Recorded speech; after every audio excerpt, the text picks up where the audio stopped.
Bem-Estar e Movimento. Apresentação: Márcio Atala. Olá pessoal, o Bem-Estar e Movimento de hoje vai falar sobre um assunto que interessa todo mundo. A nossa aparência, a saúde da pele. Como o estilo de vida pode ajudar ou não a gente parecer um pouquinho mais jovem, dar mais saúde a esse órgão que, se não me engano, é o maior órgão do nosso corpo humano.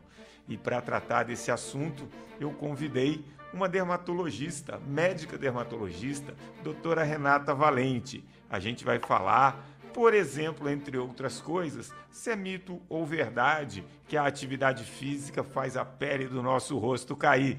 Renata, super bem-vinda, obrigado por ter aceito o convite. Obrigada a vocês por me convidarem.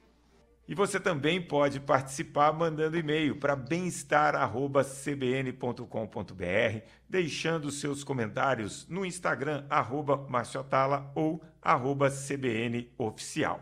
Mas antes de entrar nesse assunto, que eu tenho certeza que é de interesse de todos nós, eu vou para o meu quadro, já estava com saudades dele. Márcio explica e descomplica. E a mensagem que eu escolhi, que chega muito aqui na CBN para mim, é: se água com limão na refeição ajuda a absorver gordura, ajuda a emagrecer, se evita câncer, porque virou moda, o pessoal toma acreditando realmente que a água com limão tem esse poder. Vamos lá. Água com limão, se ela tem dois poderes que eu posso falar, é rica em vitamina C, né? E depois a gente pode perguntar para a doutora Renata se isso ajuda aí em relação à pele. Então, rico em vitamina C. E a segunda coisa é que eu, pelo menos, adoro o sabor. Agora, que tem o poder de absorver gordura, de emagrecer e de evitar câncer, de jeito nenhum. Não é verdade. Bom, agora vamos ao que interessa. Renata, eu já vou começar indo na canela, né? Durante muito tempo, eu tenho ouvido as pessoas falando o seguinte: eu não faço atividade física, eu não corro, porque a pele despenca, principalmente mulheres. Isso é verdade? Isso é mito? A atividade física, ela é benéfica ou não para a nossa pele? Queria que você falasse um pouquinho da relação da atividade física com a nossa pele. Bom, então, primeiramente, como você deixou bem claro, a pele é o maior órgão do corpo humano. Se a gente imagina que o esporte faz muito bem para a saúde do nosso corpo, por que não faria bem para esse órgão que é tão importante? Então, o esporte faz bem para a pele. O esporte é necessário para a saúde de todo o corpo. Quando a gente fala da pele propriamente dita, a gente tem os benefícios da maior oxigenação, da melhor circulação sanguínea, além do óbvio, que é muito importante hoje em dia, do bem-estar e da saúde emocional e psicológica das pessoas. Quando a gente vai no tema do colágeno, do cair a cara, do derrubar, aí a gente esbarra também numa outra coisa que é mito. Não tem como, pela corrida ou pelo exercício aeróbico, a nossa cara cair. Se a gente fosse pensar assim, dormindo 8 horas por dia, ninguém deveria ter a cara caindo, só subindo, ou então pelo menos escorrendo para os lados, que é onde a gente fica a maior parte do tempo. Mas falando do ponto de vista assim, técnico, baseado em evidências, a gente tem que, ao fazer esporte, a gente libera aí algumas substâncias e essas substâncias caem na corrente sanguínea e isso pode levar até um aumento da síntese de colágeno. Então, não, fazer atividade física apropriada para o teu condicionamento, na quantidade certa, no que teu corpo receberá bem, é benéfico. O que a gente vê que acontece, e aí sim, talvez valha um ponto de atenção para os profissionais, por exemplo, como você e a equipe toda que dá suporte à saúde das pessoas, é entender que você não pode fazer um esporte que sobrecarregue o teu corpo com uma produção excessiva de radicais livres. Se você gerar muito estresse corporal e não tiver como neutralizar esses radicais livres, aí eventualmente você pode ter um prejuízo. Então, o que a gente vê muito aí são números, claro, baseados em estudos, mas a gente vê que até 450, 500 minutos por semana, esse esporte vai ser muito bem-vindo. Agora, passando de 2.000 minutos por semana, aí, que se a gente fizer uma conta rápida, vai dar umas 4 horas e meia por dia, aí esse cara, essa pessoa, essa mulher vai precisar de uma atenção mais especializada, uma suplementação, um controle maior. Tá. Eu quero pegar vários ganchos na sua resposta, Renata. A primeira delas, você falou sobre a síntese de colágeno, né? Então, se eu estou fazendo atividade física, eu de alguma maneira estimulo ali alguma produção de colágeno. O colágeno é a proteína mais abundante do nosso corpo? Ele, entre outras, né? A gente tem um combinado assim na nossa pele de colágeno, elastina e os proteoglicanos e glicosaminoglicanos. Todos esses fazem a nossa matriz de sustentação. Então, obviamente, isso é mais complexo porque, eventualmente, algumas pessoas podem ter melhor suporte ou pior, e isso a gente vai vai de encontro com o envelhecimento, que ele vai ser intrínseco e aí dado pela genética, pelas características biológicas, o cronológico. E aí entra esse outro aspecto que é o que responde um pouco a sua pergunta, o extrínseco, que tem a ver daí com a poluição, com o estresse, com o tabagismo, com a alimentação dessa pessoa, com a quantidade de sono que ela vem usufruindo. Então, esse número vai variar muito de acordo com essa característica intrínseca, biológica e extrínseca do meio ambiente, digamos assim, que essa pessoa vive. E o colágeno é um dos suplementos, não vou dizer da moda, mas é um desejo de todo mundo, né? Como que eu melhoro minha produção de colágeno? Me corrija se eu estiver errado, mas com o passar da idade a gente acaba produzindo menos. E hoje você é bombardeado por uma série de tipos de colágenos diferentes. É eficiente para a saúde da nossa pele a suplementação de colágeno? Então, é uma resposta doída, né? Mas se a gente for falar na lata, a resposta seca é não. O que acontece, né? A gente conduziu um estudo lá, ainda foi um doutorado lá da Escola Paulista de Medicina, que foi muito sério. Era a suplementação de colágeno puro, durante aí 6 meses ou mais, e eram feitas biópsias antes, durante, depois do tratamento, e analisado tudo. Não mudou nada. Tá? A pele pode ter ficado com um pouco mais de hidratação e uma melhora discreta na textura. Só que a indústria pura do colágeno não vai se beneficiar com isso. E aí, quando a gente vê que as dietas das pessoas não estão de boa qualidade, as pessoas realmente não estão tendo muita qualidade de vida, e que esse colágeno, hoje em dia, normalmente não está sendo vendido sozinho. Ele vem com silício, ele tem composto com magnésio, com vitamina C e outros suplementos, aí ele fica um pouco mais interessante. E também tem muita coisa no sentido de que quando você vai fazer um tratamento, seja ele só físico, seja ele mais cosmético, aí essa suplementação, essa maior oferta de matéria-prima, traz uma resposta melhor se você estiver oferecendo tudo que o paciente vai precisar. Então, a resposta seca é não, mas se você está investindo na sua saúde, esse suplemento combinado de colágeno com outras coisas, ele pode trazer algum benefício. Ele pode ajudar. Então, como a gente está falando aqui em relação a estilo de vida, a primeira pergunta foi relacionada à atividade física, porque muita gente fala, eu não vou fazer porque minha pele vai cair, aquela coisa toda. A gente já sabe que não, que a atividade física moderada, regular, dentro do nível de condicionamento de cada pessoa, ela pode trazer benefícios. Porém, muitas pessoas praticam essa atividade física ao ar livre. E aí a gente cai na proteção da pele, né? Talvez, você falou de radicais livres, talvez a exposição solar traga esse dano à pele que as pessoas acabam relacionando ao esporte, quando na verdade é a exposição ao sol. É correto esse raciocínio? É perfeito.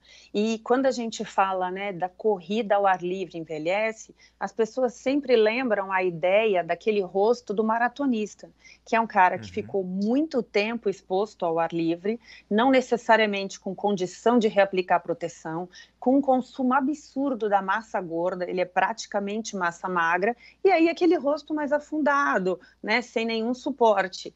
Então, aí nós estamos pegando aquele extremo daquele cara que pratica mais de 2.000 minutos por semana. Agora, se você vai fazer o esporte tem que lembrar de, se for ao ar livre, passar a proteção solar adequada, lembrar, e depois a gente pode falar um pouquinho mais de qual que é a proteção solar adequada, reaplicar essa proteção de acordo com o nível de transpiração, ou se é uma natação, por exemplo, ao ar livre, essa reaplicação vai ter que ocorrer com mais frequência, e com certeza o sol, por mais querido que ele seja nosso, ele é o que mais destrói o nosso colágeno. Então é um dos fatores extrínsecos que mais faz diferença entre uma pele boa, bonita e saudável e uma pele mais castigada. Você veio falar do sol, tem uma imagem que eu já vi algumas vezes, que é de um motorista que dirige sempre com o lado esquerdo, né, para o sol, e o lado direito interno do carro, onde não pega sol, o caminhão. E aí era muito diferente uma metade da outra do rosto. Quer dizer, atividade física faz bem, você tem que tomar todos os cuidados, inclusive da proteção solar. Agora, falamos da atividade física. Eu quero falar um pouco sobre o cigarro, sobre o tabagismo. Realmente o tabagismo, ele piora a qualidade da pele? Sim, sem sombra de dúvida.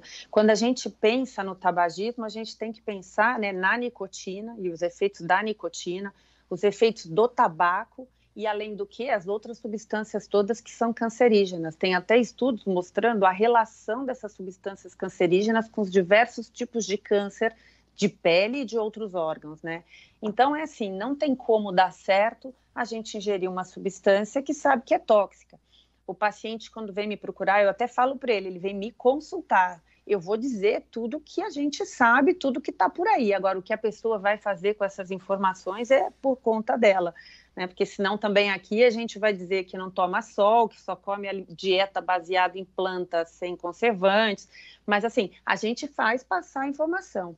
Então, o cigarro tem tabaco, tem nicotina e outras não sei mais quantas substâncias cancerígenas, não tem como isso ajudar a pele. Então, a gente tem alterações desde a coloração, que é uma pele acinzentada, amarelada, a gente tem um espessamento, tem uma perda de troca celular, enfim, os dedos ficam em baqueta de tambor, amarelados, não tem como ajudar, né? Só atrapalhar mesmo, infelizmente. E eu estou deixando a alimentação por último, porque a alimentação é um terreno fértil ali para fórmulas milagrosas. E eu vou agora para um terceiro pilar do estilo de vida que eu acredito que faça muito bem para a pele, que é o tal do sono, né? Quando a gente dorme bem, as pessoas olham para você e falam, nossa, você está bem. Ou então, quando você está bem, é ao contrário, alguém fala, você está com uma cara de quem dormiu bem. Como é a relação sono-qualidade da pele?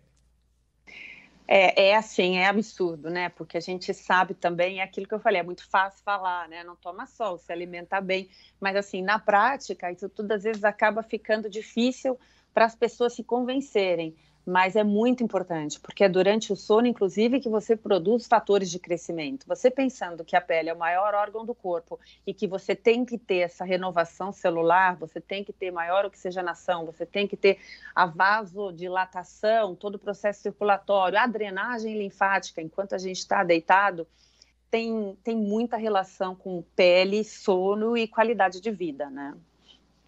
Tem até aqui, eu estava pegando um trabalho que mostra a diferença entre as pessoas que dormem até 5 horas e as que dormem de 7 a 9 horas por dia. Então, eles seguiram alguns anos, esses pacientes, não precisaram ver se a pessoa era sedentária ou era esportista, não precisavam ver se era jovem ou idoso. Eram 2 grupos que só se baseavam em quanto dormiam. E as pessoas que são considerados bons sleepers, né, os que dormem bem, tinham uma aparência muito mais jovem, enquanto os que dormem mal têm uma aparência mais velha do que a sua idade cronológica. É interessante quando você fala isso, porque quando a gente dorme mal, a gente se olha no espelho no dia seguinte e dá até medo. Quando eu durmo mal e olho no espelho, quando eu acordo, eu fico com medo, eu tento fugir, a coisa é feia. A gente vai aprofundar alimentação, hidratação, lembrando que você também pode participar, só mandar um e-mail para bem-estar@cbn.com.br. Doutora Renata, falamos da atividade física, falamos da importância do sono, que o tabagismo não é bacana, e a hidratação? Fazendo até um gancho, né, falando do sono e da hidratação, fazendo aí essa correlação, as pessoas que dormem mais e melhor, elas perdem menos água da pele, elas perdem menos água para o meio externo, né? Então a gente chama isso de perda transepidérmica de água. Então, assim, quem vai imaginar que dormir pouco vai fazer você desidratar mais a pele? Mas isso é fato e a gente tem várias medidas. Então, assim, uma pele saudável é uma pele hidratada, porque a sua pele hidratada ela tem uma barreira íntegra. Com essa barreira íntegra, que é a principal função da pele ser barreira, você tem uma pele mais saudável, mais viável e cumprindo mais a sua meta, né? Então, hidratação, que vai vir junto aí com os hábitos alimentares, e a hidratação tópica, que a gente tem que pensar que é um banho rápido, é uma água morna, não é esfregar a bucha, o sabonete naquele banho louco. Daí você sai de lá, vai para o frio, depois fica quente. Precisa de hidratação medicamentosa aí. Então a ideia é não chegar nesse ponto. Então coisas básicas, tipo dormir bem, já faz desidratar menos. Um banho rápido, água morna, sabonete na quantidade necessária são suficientes para manter a pele saudável do ponto de vista de hidratação. Então, para fazer essa transição de hidratação e alimentação, eu quero falar do álcool. O álcool desidrata? O álcool tem algum efeito em cima da pele? Ou o álcool faz a gente ficar curtido com aquela pele bonitinha? Se você tomar muita caipirinha no sol, eu acho que é o efeito mais complicado de curtido mesmo, né? Mas, de maneira geral, a gente imagina que o álcool, como uma substância agressiva para o corpo, ele vai ter a sua função aí de causar um certo estresse, né? Mas o álcool diretamente atuando na pele, a gente vai precisar que a pessoa tenha aqueles graus de álcool mais elevados e mais constantes, como aquele paciente que já tem cirrose, alterações hepáticas, assim, aquela bebida social em festas, num happy hour, ele não vai ter impacto na pele no primeiro momento. Precisaria fazer disso um alcoolismo, né? Para você ter esses efeitos impactantes na pele. Tá. E aí, fazendo o gancho do alcoolismo com a alimentação, como que a alimentação pode ajudar a nossa saúde de pele e se em algum momento algum tipo de alimentação pode fazer mal? Sei lá, se eu como muita gordura, se eu como caloria em excesso, quando que a alimentação ela é benéfica para a pele e quando ela passa a trazer algum prejuízo? Bom, então, do alcoolismo e dieta. A gente sabe que o paciente alcoólatra, dependente de álcool, ele acaba tendo até uma caquexia, ou seja, ele é um paciente desnutrido, porque o álcool tem caloria vazia, dá Sim. aquela sensação de plenitude, de saciedade. Então, geralmente, esse paciente que abusa do álcool, além do edema que ele também é desnutrido. Então, ele pode ter um rosto inchado e vai estar em déficit de substâncias. Então, geralmente, um paciente que abusa do álcool, ele tem uma dieta precária e insuficiente, né? Então, não acaba pecando duas vezes. Daí, quando a gente fala, desculpa, a segunda coisa que você perguntou, do álcool, a dieta... A dieta, quando é uma dieta, da pode ser dieta prejudicial para a processada. pele e quando ela pode nos ajudar? Tá. Tem também algumas colocações hoje em dia, né, sobre os veganos e essas alimentações baseadas em whole food plant diet. É uma alimentação baseada toda só de planta, né? Então, isso mostra que isso poderia ajudar. De novo, existe o ideal e existe a realidade. Mas o que esses trabalhos mostram? Que não é o problema você ser vegano ou você ter essa alimentação toda baseada só em plantas naturais e frutas. O problema é você tentar se livrar dos alimentos processados, dos alimentos que têm muita industrialização, dos alimentos que têm muito açúcar branco. Então, de novo, né, a medicina sempre foi uma questão de bom senso. Você não pode ficar só com alimento industrializado, processado, com excesso de gorduras, excesso de açúcar. Isso vai te dar um pico de insulina, pode dar uma baixa de glucagon, isso tudo vai agir a nível celular. E isso tudo vai atrapalhar o seu corpo como um todo e vai se repercutir na tua pele. Quando a gente pensa na alimentação, a gente fala também de atividade física, né? Tem a relação gordo e magro. As pessoas falam, o gordo tem uma pele bonita, a pessoa com excesso de peso é muito colágeno e o magrinho não tem. Isso não é exatamente verdade. E aí eu quero pegar esse gancho para falar um pouco da obesidade, que é um processo inflamatório constante, crônico no nosso corpo. Esse processo inflamatório crônico, ele também afeta a saúde da pele? Sim, porque hoje em dia a gente já vê que toda a base do corpo humano é inflamação. E aí é onde os probióticos estão deitando e rolando. A gente hoje em dia tem medicação probiótica para tratar acne, porque eles acreditam que desinflamando, até mesmo que seja via oral, intestinal, a sua pele menos inflamada, ela produz menos radicais livres, menos substâncias que serão liberadas e ela vai ser uma pele mais saudável. Então, a gente tem que tentar desinflamar, né? Então, os alimentos aí que são menos inflamatórios, digamos assim, esses processados, com certeza fazem mal por conta disso. E os probióticos, a princípio, chegaram para ficar. Então, você está falando desses probióticos, né? Por exemplo, vou começar a falar aqui alguns alimentos que eu sempre ouvi dizer que têm um benefício para a pele.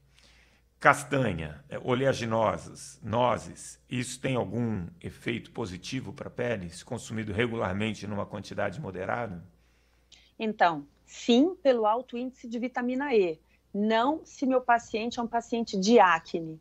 Porque aí o que a gente tem que ver? Existem doenças particulares. Então, eu tenho a dieta que pode me ajudar na psoríase, a dieta que eu vou precisar que o paciente siga numa urticária, a dieta, entendeu? Então, dependendo da patologia, eu posso usar ou abrir mão de determinadas substâncias. Então, quando a gente fala de uma alimentação mais gordurosa, por mais que seja natural, como é o caso desses nuts, dessas castanhas, enfim, a gente sabe que elas são hipercalóricas.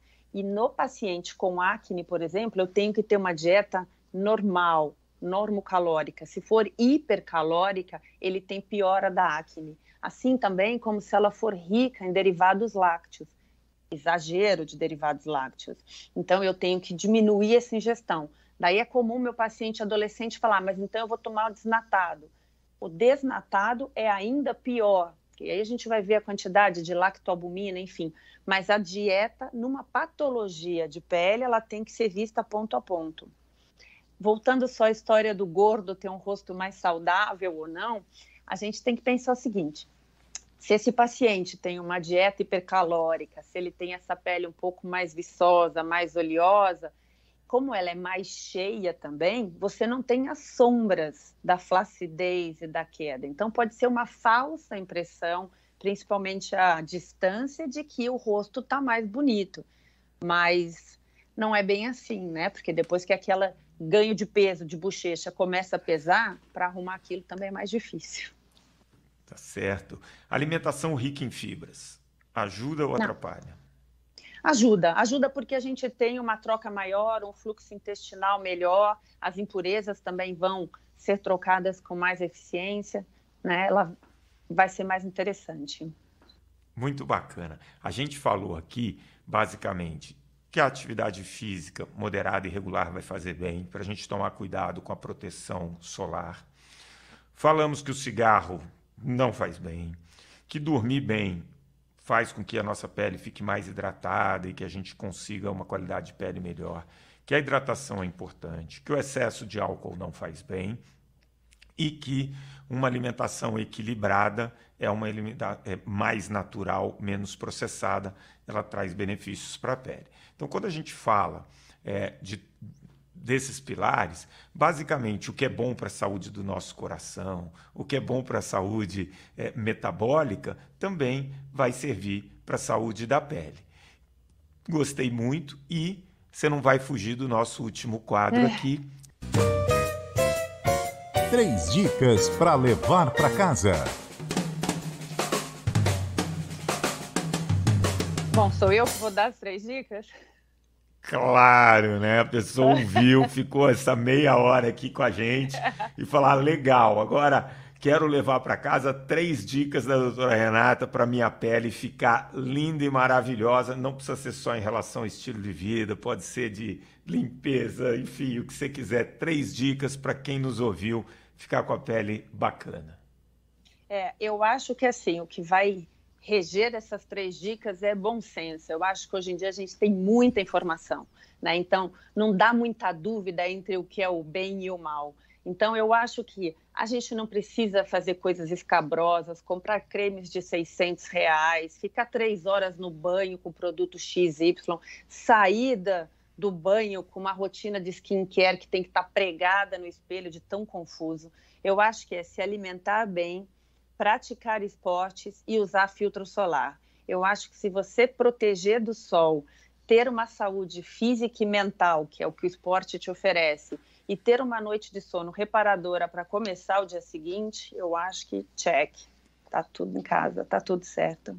Gente, eu anotei aqui as 3 dicas da Renata e vou continuar seguindo e colocando em prática. Renata, super obrigado. Foi muito bacana, passou bastante rápido. Tenho certeza que os nossos ouvintes adoraram, tiraram suas dúvidas e vão cuidar bastante da pele, porque a gente quer chegar aos 100 anos com um rostinho de 90. Obrigado. Imagina, por nada, foi um prazer estar aqui com você. O Bem-Estar em Movimento de hoje fica por aqui. Se você gostou desse papo com a doutora Renata, compartilha com seus amigos, baixe agora mesmo e ouça o podcast que já está disponível em todas as plataformas de áudio e também no aplicativo da CBN. O programa de hoje teve a produção da Joana Cafuri, do Bruno Teixeira, a edição do Rafael Furugem e os trabalhos técnicos do Juliano Fonseca e da Débora Gonçalves. Bom fim de semana a todos e grande abraço. Bem-Estar e Movimento. Apresentação: Márcio Atala.